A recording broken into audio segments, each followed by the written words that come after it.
At the To&Through Project, we believe that data can be a powerful tool to inform our city's collective efforts as we make college a viable pathway for all Chicago public school students who choose to pursue a degree. While only part of the larger movement that's happening in our city to help young people follow their dreams, we hope that this annual report can provide an opportunity to reflect on the impacts of our collective support efforts on CPS students and focus our collaboration around successes and the opportunities that still exist to make college success a truly viable option for young people across our city. Before we get started, at the To&Through Project, we are also firm believers that our data is only as good as the opportunities that you have to make sense of it. So before we start, I want to apologize to those who are who had some technical difficulties this morning. We're trying to access our new interactive website that was sent out via email. Our web team is working furiously right now to get that issue resolved. It sounds like things are moving in the right direction. So we are hoping that will be available for you all to work and take a look at later today. But however, in the meantime, I also wanted to note that we do have a PDF version of this report available for download on our research page. Our team just put it in the chat as well. And so if you'd like to follow along, this is all the same data that we'll be taking a look at in the presentation today. We also will be able to provide a demo of the interactive website that we are able to access with staff login that hopefully will be available for you all too. But additionally, also wanted to point out that we have a couple accompanying resources that are also available today that provide differentiated opportunities to make sense of some of the data that we're going to be talking about.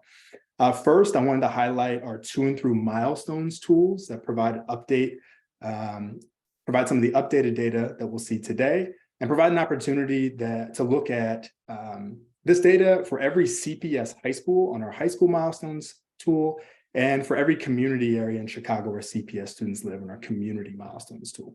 We hope that this data can help for those of you who are interested, once you get a chance to take a look at those resources, start to see how some of these larger trends that we're going to be looking at today may be or may not be applying to students at a local school or community level. We also have updated our series of data insights. These are visualizations of much of the data that we'll be seeing today with some of our most up-to-date numbers on how Chicago is faring in its work to propel more students to and through college, high school and college, and that work to illustrate some of the forces and factors that are driving college success.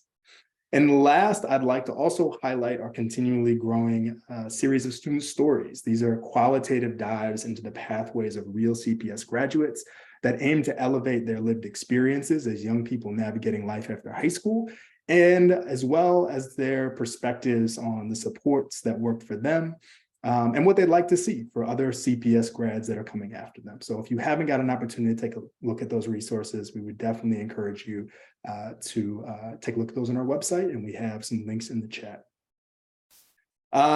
Finally, I'd like to remind those who RSVP'd should have also received an invite for our post-panel discussion. These are spaces we've been hosting after some of our public events, and I'm really just trying to create some discussion space for those of you who'd like to continue the conversation around some of the data that we're seeing today in community with some of the other attendees that are here on this call. So we will be providing a Zoom link at the end of this presentation if folks are interested in jumping over and joining us for that. But it should also be should be an invite on your calendar for folks that RSVP'd for this webinar. And then finally, I would just like to draw your attention to the Q&A function at the bottom of your screen. Please feel free to share your questions throughout the presentation. Our team will do our best to answer some of those in real time, and we will be holding questions that we don't get to for our Q&A portion at the end of our session. So those are all of our logistics updates. Thank you again for joining us, and it is now my pleasure to introduce my brilliant colleagues and some of the co-authors on this report who will be presenting some of the data today. Shelby Mahaffie, Jenny Nagaoka, and Alexandra Usher. So with that, I will pass it over to Jenny. Great, thanks so much, Dom. So in addition to Shelby and Alex Usher, I also want to acknowledge two of my other co-authors on this report, May and Drew, because they put a huge amount of effort to making all of this possible, as well as the whole To&Through team. And I also want to acknowledge, I mean, you can kind of see by the number of reports, a lot of people have contributed and written these reports in previous years. And all of this is based on research that was done at the consortium for the past 15 plus years. So as you can see, like for the past 8 years, we've been releasing annual updates on CPS students' educational attainment. So we take a look at high school graduation, immediate enrollment in community college and bachelor's degree granting institutions, and the completion at 2- and 4-year colleges, so certificates, associate degrees, and bachelor's degrees. So we're always sharing the most recent numbers that are available to us, and these may lag behind what the district is providing. And I also would acknowledge that sometimes our numbers differ slightly from theirs because we do have somewhat different decision rules in how we calculate them. I'm always really excited about when this comes out because, you know, we use this annual update as a time to take a step back and sort of assess our collective progress on efforts to improve attainment for Chicago public school students and to spark conversations about priorities going forward. It's really this point of reflection on how well we've been serving the students in Chicago and what we need to do better. So in the past, I think Dom kind of mentions, in the past, our format has been PDFs, and you see all the covers here, which have been available and continue to be available on the To and Through and Consortium websites, and also all the information is available on the online tool. So what's different about this year is that, actually, next slide, please. So we're really excited to announce that we have this new webpage format, which we are also hoping will be truly available to Zoom. We overcome our technical difficulties. And the idea behind this new format is that we really want to make sure that our report is more accessible and navigable, and we hope that the new format works for you. Alex Usher will be doing a quick demo of the new format later on in this presentation. And as always, the PDF version is also available, and that's what you can actually currently access. Although very soon we will be resolving the issue with the web page. Okay, so next slide. So before moving on to the current numbers, I wanted to start by reminding you of a headline in Chicago from the Chicago Tribune in 2006, over 15 years ago. A lot of you have seen this headline before. Many of you have seen it many times. You know, it grabbed a lot of attention at the time, and it really galvanized of movement in the city. It built off of efforts that were going on inside of the district and central office and in schools. But it really brought together a lot of nonprofit organizations, philanthropy, and others that contributed to the numbers that we're sharing with you today. You know, I sort of see this as like a baseline number for how things were going for college access and success work in Chicago before there really were all these efforts that were going on. I also want to note about how much has changed since this time about how we think about student pathways through high school and into post-secondary education. You know, community colleges, particularly the city colleges of Chicago, have become a centerpiece of efforts to change the educational life trajectories of CPS students. And I want to call attention particularly to the Chicago Roadmap partnership between CCC and CPS. You know, we're also a lot more aware of how complicated students' pathways through post-secondary are, you know, with students delaying entry, taking time off. And also, I think we're paying a lot more attention to different types of post-secondary pathways. So things like apprenticeships, taking on jobs and job training programs, gap year programs, military.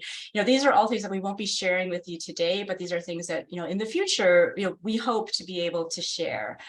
And I think most importantly, when we think about students' educational pathways, we pay a lot more attention to their experiences on their journey, as much as whether or not they're reaching milestones.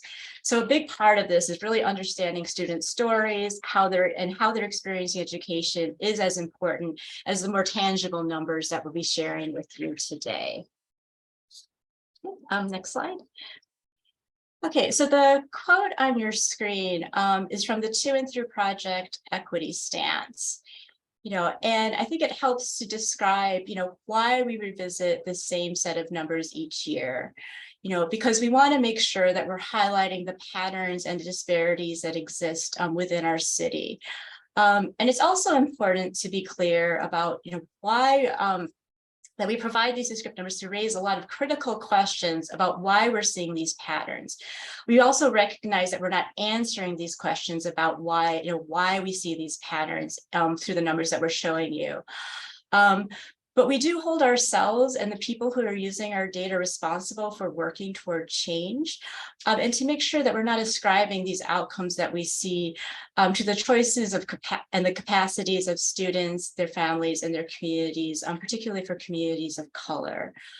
And we're also, it's really important to be getting the perspectives of students of color and the kinds of experiences that they've been having.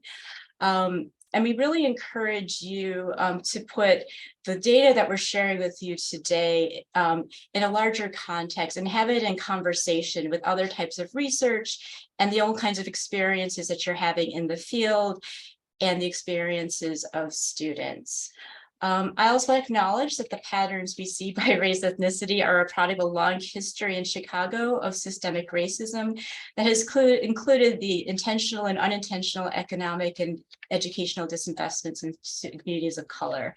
It took us a long time to get to where we are, but I am encouraged about how we've begun to reverse the course in our educational outcomes. And now I'll turn it over to Shelby, who will share with you some of these patterns. Thank you so much for that context, Jenny. So what we'll do now is we'll dive into the data in this year's report, starting with the Postsecondary Attainment Index itself that we share on the interactive webpage, and then into the component rates that make up that index. So the Postsecondary Attainment Index is an estimate of what CPS students' future attainment would look like under the current rates of high school graduation, college enrollment, and college completion. So it combines the most recent rate of high school graduation, which is the 2021 rate for 2017-2018 freshmen, the most recent rate of college enrollment, which is for 2021 CPS graduates, and the most recent rate of college completion, which is for 2014 CPS graduates who graduated by the spring of 2020. And so we use these rates to estimate the proportion of current ninth graders who would go on to complete any college credential within 10 years if all of these rates held constant over the next decade. So walking through the components of the 2021 PAI through the lens of what it would mean for a hypothetical group of 100 current CPS freshmen, we would expect that 82 of those 100 students would graduate from high school within 4 years, based on the most recent rate of high school graduation. And then of those 82 students, we would expect 37 to immediately enroll in a bachelor's degree program, and another 13 to immediately enroll in a 2-year institution. And then of those 50 students who immediately enrolled in college, we would expect 27 students to complete a college credential by the end of 10 years, including a bachelor's degree, an associate degree, or a certificate. And that's within 10 years of their freshman year of high school. So for this cohort by 2031, as far away as that sounds, making our final PAI estimate 27% of current CPS freshmen who would go on to earn a college credential within 10 years. And for reference here on the right, we have the proportion of CPS students who said in a survey that their goal was to earn a college credential. So, and that rate is 74%. So what that means is that if current rates hold, only around a third of the students who say that they want to go to college and earn a degree will actually complete a college credential within 10 years, unless there are changes in these rates that we're talking about. So on the next slide, what we're seeing here is the PAI, this index over time. So if we retroactively calculated this index under the exact decision rules that we use to calculate this year's index for every year going back to 2012, so that we can see how this estimate would have changed over time as the underlying rates have changed over this time period. And so what we see is a really significant increase from 2012 to 2017, during the time period when the rate of college enrollment for CPS graduates was increasing fastest. But then after 2017, a real leveling off and actually a very slight decline from 2017 through this year's index in 2021 to the 27% that we just looked at. So now that we've seen this high level index, let's drill down a little bit into the rates that make up the index, starting with high school graduation. One thing to keep in mind here, as Jenny mentioned before, is that our rates do differ slightly from those reported by CPS because of slight differences in the decision rules and in the data sets and data availability that our organizations use. So as many of you know, the high school graduation rate increased dramatically in Chicago over the past 15 years, from about 60% in 2007 to a high of 83% 2 years ago in 2020. However, in this figure, we do see the four-year high school graduation rate fall slightly in 2021 for the first time in more than a decade, from 83.5% in 2020 to about 82% in 2021 during the COVID-19 pandemic. Next, we'll look at college enrollment over time. And for reference here, we define immediate enrollment in college as enrollment in the summer or the fall after students graduate from CPS. So this does differ from CPS's definition of immediate enrollment in one significant way, which is that CPS counts enrollments in the spring of students' first year after graduating from high school as immediate enrollments, where we count only the fall enrollments as immediate enrollments. So again, here in this figure, we see that there was a very steady increase in bachelor's enrollment in bachelor's degree granting institutions up until 2017, when four-year enrollment began to level off a little bit. As we reported last year, both four-year and two-year college enrollment, but particularly two-year college enrollment, declined significantly in 2020 during the first year of the COVID-19 pandemic. What we see in this year's data is that the rates for 2021 show that although four-year enrollment really has bounced back, recovering to about 43% of CPS graduates, two-year enrollment has remained much lower than it was pre-pandemic, now at about 16% compared to 20% pre-pandemic in 2019. And finally here, let's turn to college completion. We'll look at completion outcomes first for students who immediately enrolled in bachelor's degree granting institutions, and then at students who immediately enrolled in two-year colleges. So here we're looking at the 6-year college completion rate among just those students who immediately enrolled in bachelor's degree granting institutions. And that rate had been flat for many years, but we now see that it is starting to increase slightly, from around 48% among 2012 graduates to around 51.5% of 2014 graduates graduating by spring of 2020. And remember, these are the same cohorts of students for whom rates of college enrollment were increasing. So this is representing many more students graduating from college with a degree. Turning now to immediate enrollees in two-year programs. The rate of students who immediately enrolled in two-year programs who earned a bachelor's degree within 6 years has increased slightly to 7.6% among 2014 graduates, up from about 6.5% among 2013 graduates, but it still remains very low. It's still very, very unusual for students to immediately enroll in a two-year college and then go on to earn a bachelor's degree within 6 years.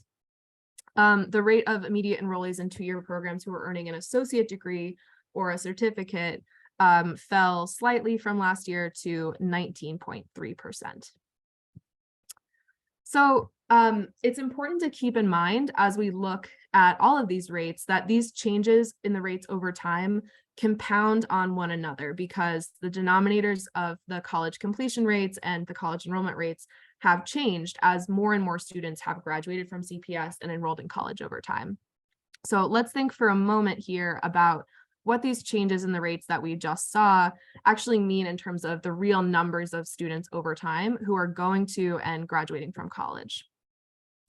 So this figure is labeled by CPS graduating year.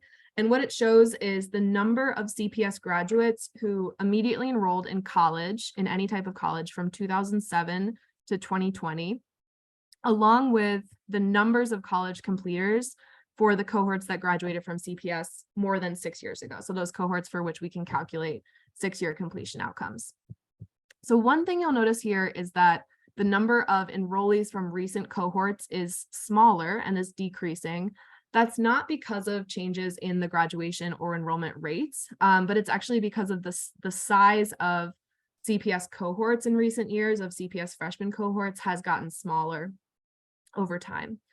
The other thing that stands out in this figure is the impact of the increases we saw in high school graduation, college enrollment, and college completion rates on the number of students who are completing college credentials over time. So the numbers in blue and green of students who are actually leaving college with a degree, but also on the number of students who are not completing college, who are enrolling in college, but then not earning a credential. And that number of students is in gray. And what you see is that that number has also increased as more and more students have been enrolling in college, even though the college completion rate has also increased. So now that we've taken a look at the high-level district rates, I will turn back to Jenny to walk us through disaggregations of these rates for different groups of students. Great, thank you so much, Shelby. So I'm going to be showing you first by race, ethnicity, and gender, and then also show you what the attainment patterns look like for student by English learner status, and then also for students with disabilities. So to start out with, just going to give you a quick refresher. I know Shelby just did this, but a quick refresher on the Postsecondary Attainment Index. So this is what we use to give us an estimate about what college attainment of current 9th graders look like if nothing changes 10 years from now. So we're incorporating the current high school graduation rates, the current 2- and 4-year college enrollment rates, and then whether or not students who do and do not immediately enroll in college complete any type of credential, so a certificate or a 4-year degree or associate degree. So this gives us a broad picture about how students are experiencing high school and college. It can help us think a little bit about what we might want to, where we might want to be devoting energies so that we do see different patterns 10 years from now for our current 9th graders. Next slide. So we just saw the PII for the district, which is at 27%. And here we're looking at what the Post-Secondary Attainment Index looks by race, ethnicity, and gender. And so one of the things that when you look at this that's really clear is that 27% is masking a great deal of variability across race, ethnicity, and then within race, ethnicity categories by gender. And so, I think these differences are really stark, but I want to kind of remind you that this is an estimate of what might happen. None of this is written in stone, and we're looking at these to help us think about what could we be doing differently, what can we be doing better, so that the numbers that we're seeing here are actually not what ultimately happens for our current 9th graders. So how do we think about what the next steps are? I kind of have two groups here with the arrows on it. So for Black young women and for Latino young men, I'm highlighting them because they have relatively similar PAIs. So for Black young women, it's 23%, and for Latino young men, it's 20.5. So kind of rounding up to about 21%. So starting to look at the PAI for Black young women. So the overall PAI, as our estimate, is 23%. I'm going to walk you through this a little bit more so we can start to think about where supports might be needed the most. So the high school graduation rate for Black young women is 83%, which is actually slightly higher than the overall district rate of 82%.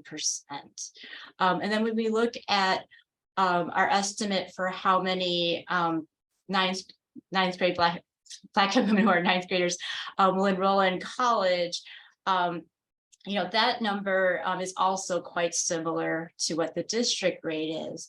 But where we really start to see changes is on the college completion rate. So I think what we're trying to show here is that each of these parts contributes to what we see. And so we need to be paying attention and coming up with differential strategies for different levels of education for different types of students. Okay, and then the next slide.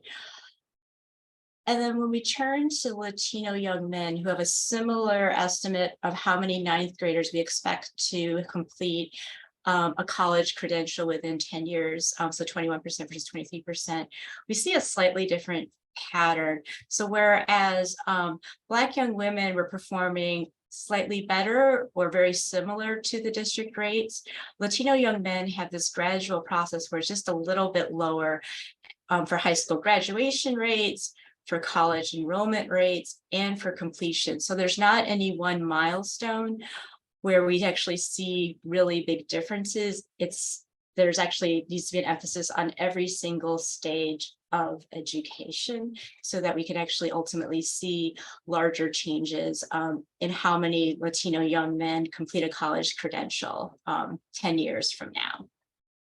Okay, next slide. So the next group that we're going to look at are English learners. So for English learners, we split students into two groups.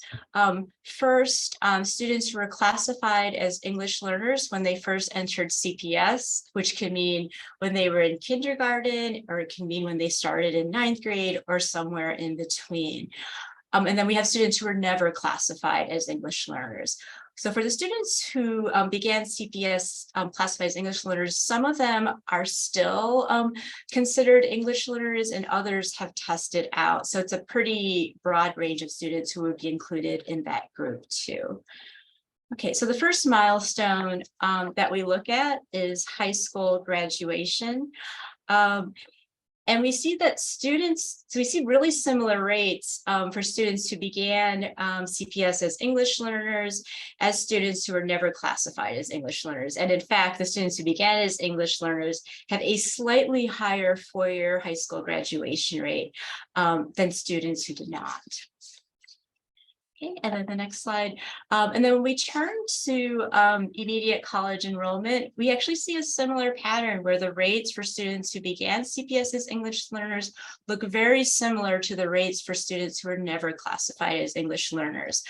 Although one thing I do want to note is that this figure, what we're not showing in this figure is that this for students who began as English learners, a larger share of them are enrolling in two-year colleges as compared to students who are never classified as English learners. And then next slide. So the final group I'm going to be showing you is taking a look at students with IEPs. In here, we further classify students who have IEPs by whether they had a learning disability or some other type of disability. And I do want to acknowledge that the second group for students who have a non-learning disability is the reason why they have an IEP. It encompasses a huge range of disability types and a very different set of challenges for different students. So this includes students who have physical disabilities, students who have emotional and behavior disorders, traumatic brain injuries. And so this is not that there's a lot to unpack here that we are actually blurring by creating this category. And so first, we show four-year high school graduation rates. So the first line shows us the overall district rate for four-year high school graduation. The second is for students who have an IEP related to a learning disability. And then the next line is for students who have an IEP that's related to a different disability. So we see that students who have an IEP related to a learning disability have a four-year high school graduation rate that's slightly lower than the district average. The story is really different when we look at students who have an IEP related to a different disability, where their high school graduation rate within 4 years is less than 50%. One really important thing here to note, because I know this is a really low number, is that in that 46.4%, we are not, because of some current data limitations, we're actually not able to include students who did graduate from high school but are continuing to be accessing services at their high school because they are still classified as active students. So when we've run the graduation, a 6-year graduation rate for students with disabilities other than a learning disability, that number is closer to 60%. So ultimately, a lot of these, more of these students will be graduating from high school, but still at rates that are lower than the overall high school, the overall rate for CPS students. Okay, next slide. And then finally, we're going to be looking at what immediate college enrollment looks like. So here's the same classifications.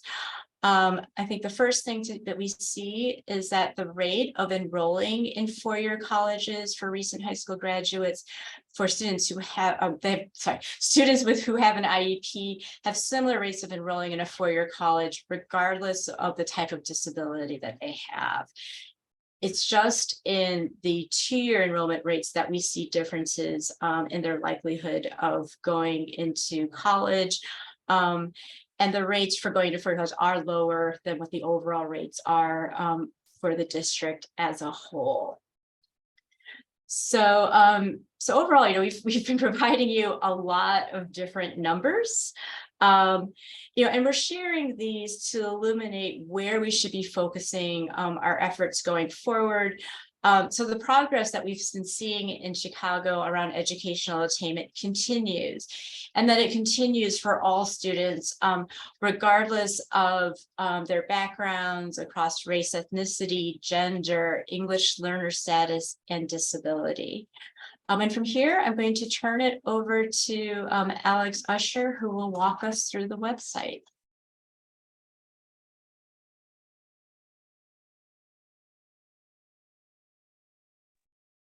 Okay, thanks so much, Jenny and Shelby.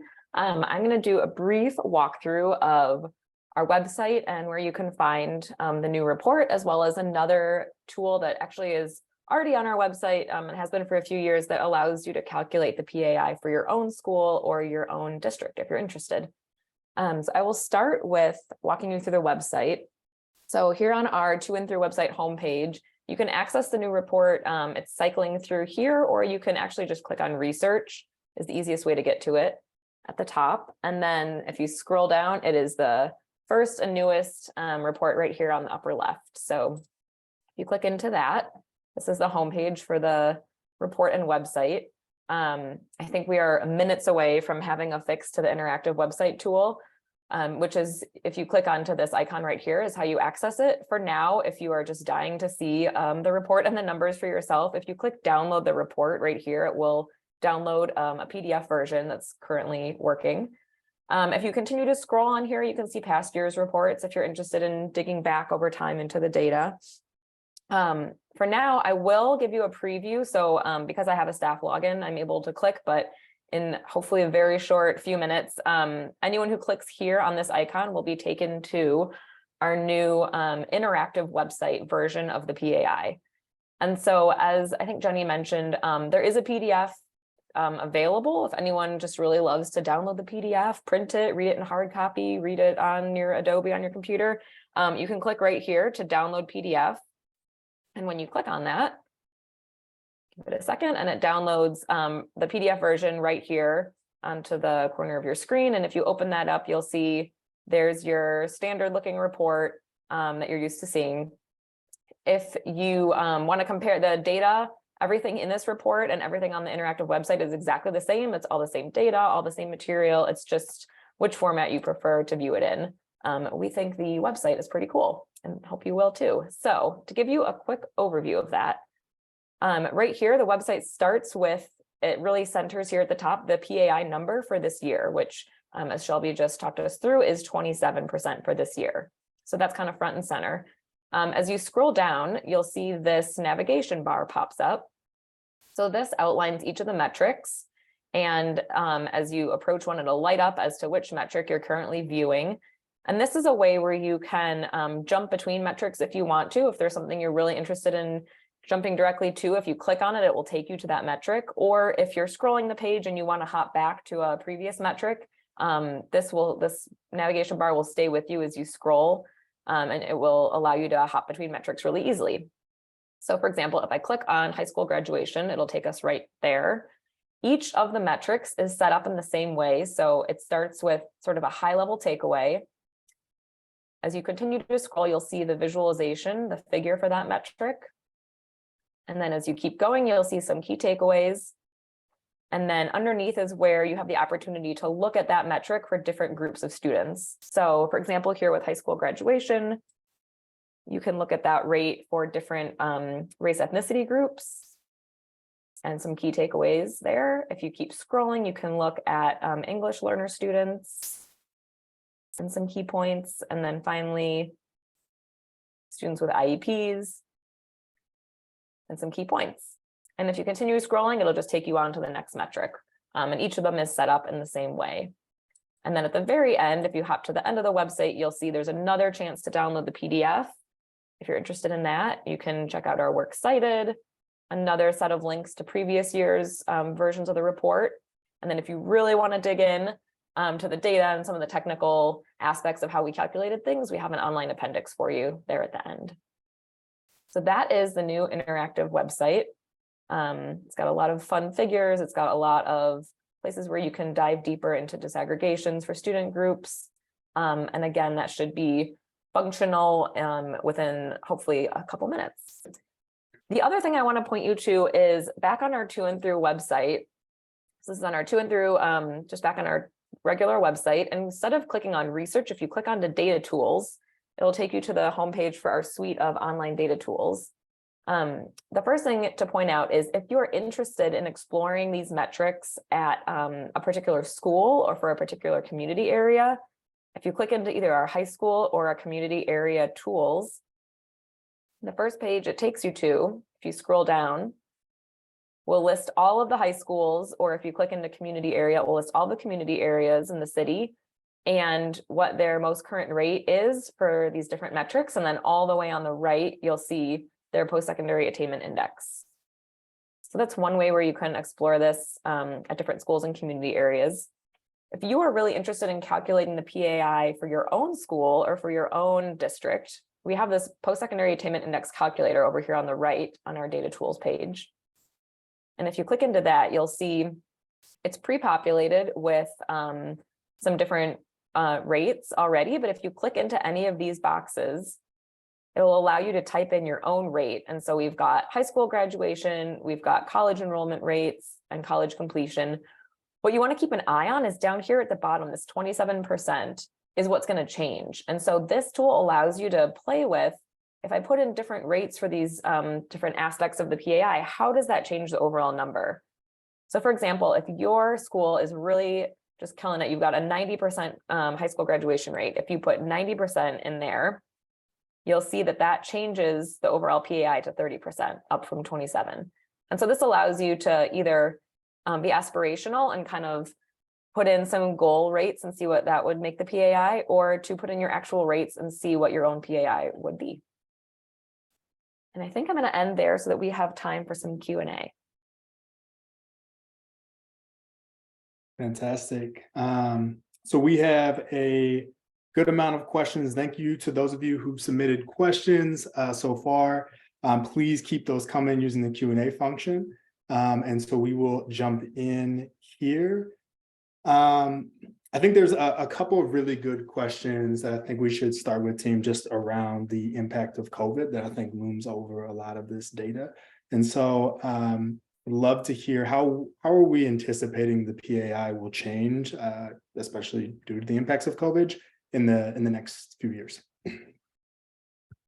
Yeah, absolutely. I think we all know that the pandemic has had really significant impacts on students' experiences in high school and in college.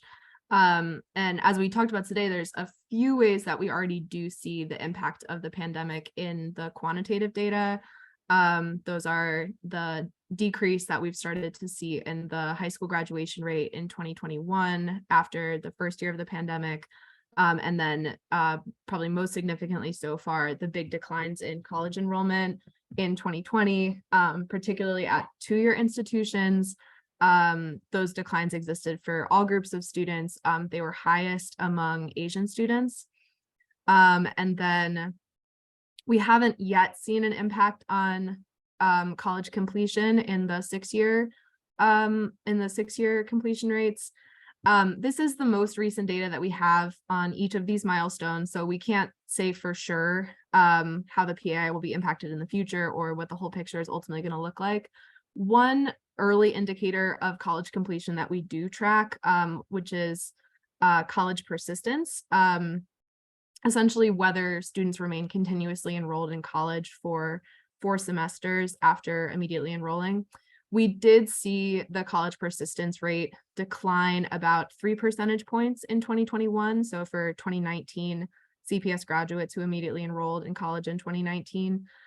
So I think that does suggest that we should expect to see a small but significant impact on college completion for those cohorts of students who began college during the first year of the pandemic.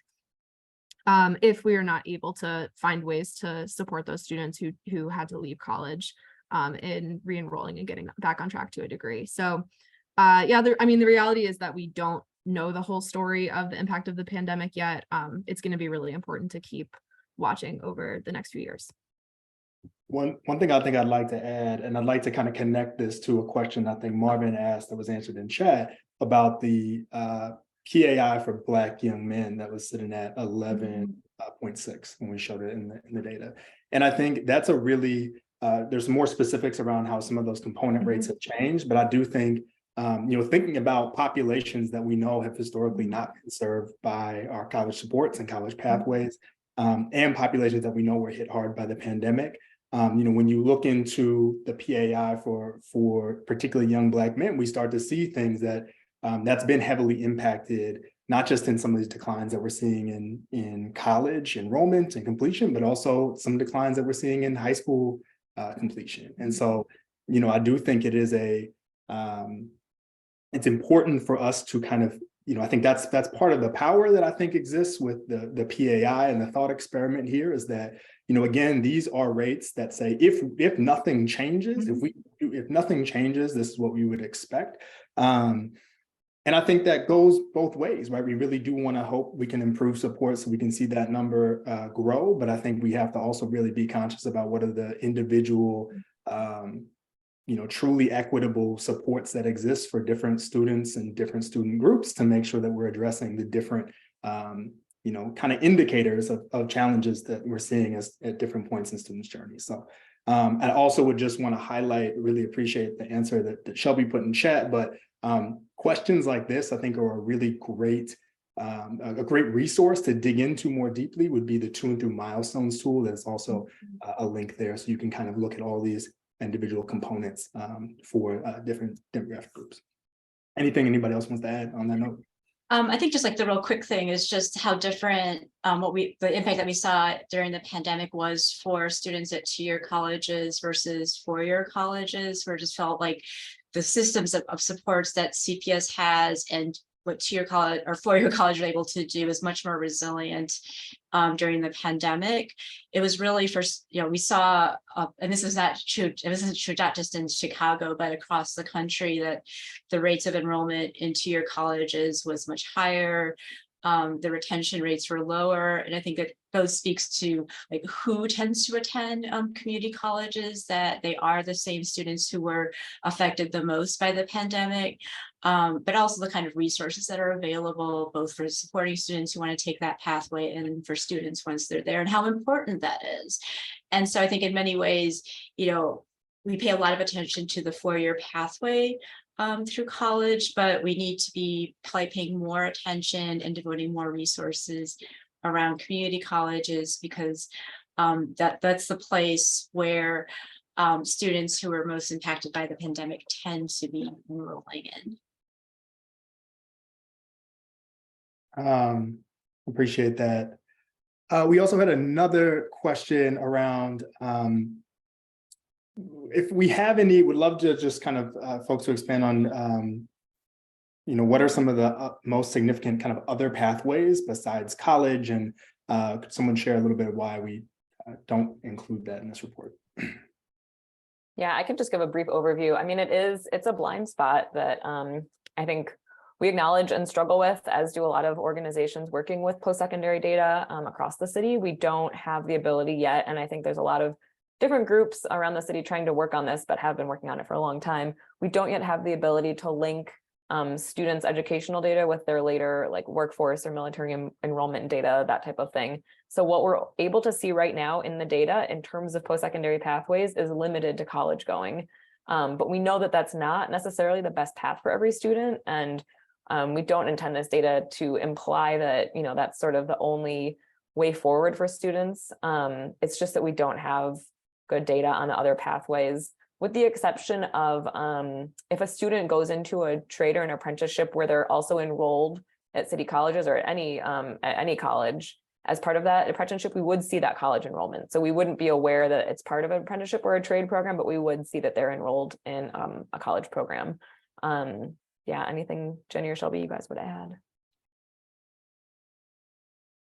Yeah, I mean, I think this is a priority. I mean, right, it is a place where like the data systems are generally lagging behind what we hope for. I mean, there's starting to be some movement, I think, on being able to track employment outcomes for students, but all of these other programs, I think that's sort of like high on a lot of people's wish lists, is to have a better way of really being able to understand how well these different programs are serving students, who's going into them. There's a whole lot of questions that we really would like to be able to answer, because they're an important part of the larger post-secondary ecosystem. Another kind of clarifying data question: do we have information about the ages of English language learners that generally tend to start in CPS, and or how a difference in age at the time of CPS enrollment might impact high school graduation? So most students who are kind of talking about is like starting CPS as English learners are, starting kind of at kindergarten, like most students are. So it's a lot of these are like younger students who enter, and many of them also, they take the access test and then they exit from being classified as English learners, first, second, third grade. Most students are no longer classified after fourth or fifth grade. Is sort of a big time of change. So we haven't specifically looked at that question with the To&Through data, but I do want to point to my colleague, Melissa De La Torre at the consortium, because she's currently leading a study which is looking much more closely at questions like that, and specifically around post-secondary outcomes, because that's an area that is of great interest. I think it's just tremendously important to be understanding how these patterns are differing by when students are entering CPS, how long they're receiving services for being an English learner, and all these other questions. Yeah, two resources I just want to draw attention to there are one, the consortium report from last year, English learners in Chicago public schools, that goes into some of those questions in a lot more detail. And then also just to acknowledge that so a very small percentage of students who begin CPS as English learners are still classified as English learners by the time they get to high school. And we recognize that those are really different experiences. And soon on our online tool, you will be able to disaggregate and to distinguish between students who were former English learners by the time they got to high school versus students who are still actively receiving English learner services while they're in high school, because those do have really different implications for students' high school experiences and college access. Great, thank you. Try to synthesize this a little bit, but I think Thomas is asking a really good question. I think there's kind of a technical part and kind of a larger conversation that we can have quickly. First, just around the 74% number that we shared on the PAI around students that indicated their plan is to obtain a college degree. I think there's a question around how is that question, that data gathered, how is that question presented? if anyone has specifics on that we could share here or follow up with, that would be great. But I do think it also opens this larger question around just the fact that, kind of the college access landscape in our city is shifting, right? Students have access to more information than ever before. And I think in a lot of ways, really good ways to kind of make sure that we're providing more options, post-secondary options besides just college being the only lens of success. And there's a lot of work happening around the city and throughout the district to make that possible. Maybe the piece I'd like to pose for us here is where do we see kind of college still fitting into this larger shift to make sure that students have a variety of options, post-secondary options, and what do we think are some of the important pieces to make sure we continue to consider and as we think about that shift?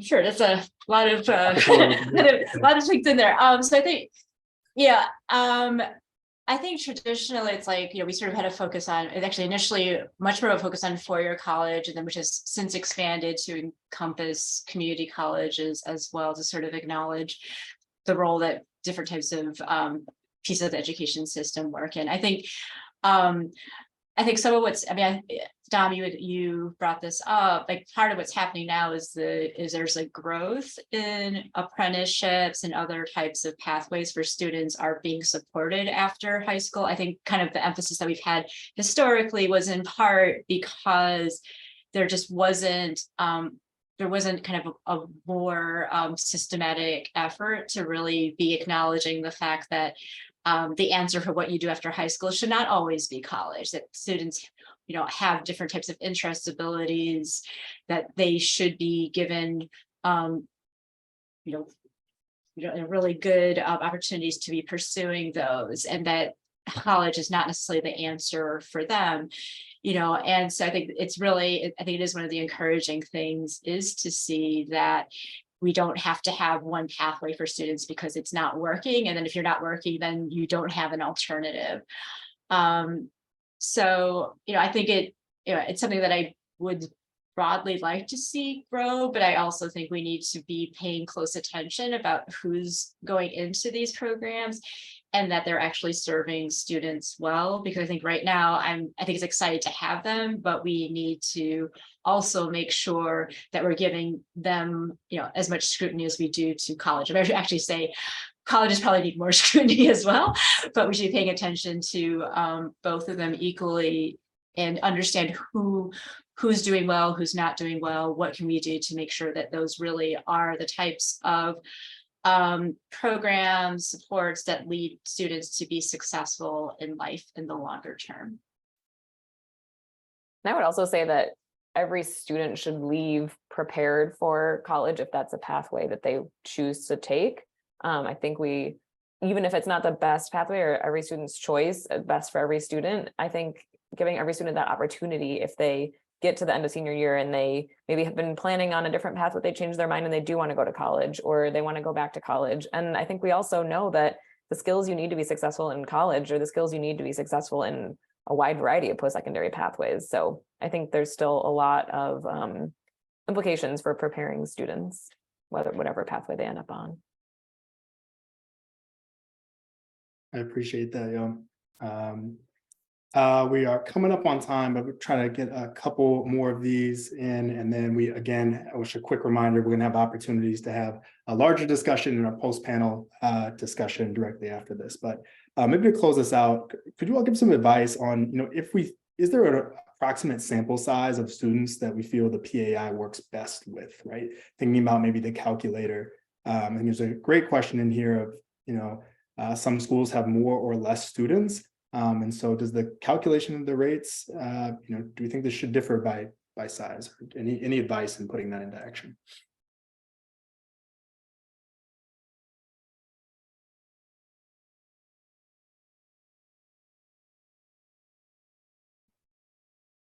I think I would, Jenny and Shelby, please correct me, but I think off the top of my head, it doesn't really depend on sample size. It's a good question from a statistical point of view, but because it's not really like a statistical model. It's really just taking these raw rates and multiplying them against each other. You know, if you had one student and you wanted to do it based on one student, you could say, you know, what are the chances that each of these milestones is hit? And then that would sort of calculate into the ultimate PAI. I would caution though, just to be aware if you have a smaller sample size or a smaller group of students that the rates can fluctuate more because, you know, if you have a group of 10 students, one student graduating or not graduating will move that rate a lot more than if you have a group of 100 or 1,000 students. It's not to say it's not accurate. It's just that you might see more variability in the rates. And I think this might just also be a good opportunity to double down on the fact that, you know, the intention behind all of this data in some ways is that it serves as starting points, you know, and we really do feel like the way that it can be most helpful is to ask deeper questions. And usually that's going to need to involve context, understandings, particularly if we're thinking about it being applied as a school community, you know, understanding those relationships, understanding context. And so, you know, I think it's just maybe it's good to end on that push is that, you know, all of these are starting points that we're hoping for deeper inquiry so we can continue to understand the impact of our efforts for CPS students and continue to think about, you know, what we want to keep doing or maybe continue to do differently or think about doing differently to better meet students' needs. So thank you so much for all of the questions that have been submitted. I would like to acknowledge we'll be sending out a recording of this presentation, as well as we'll try to do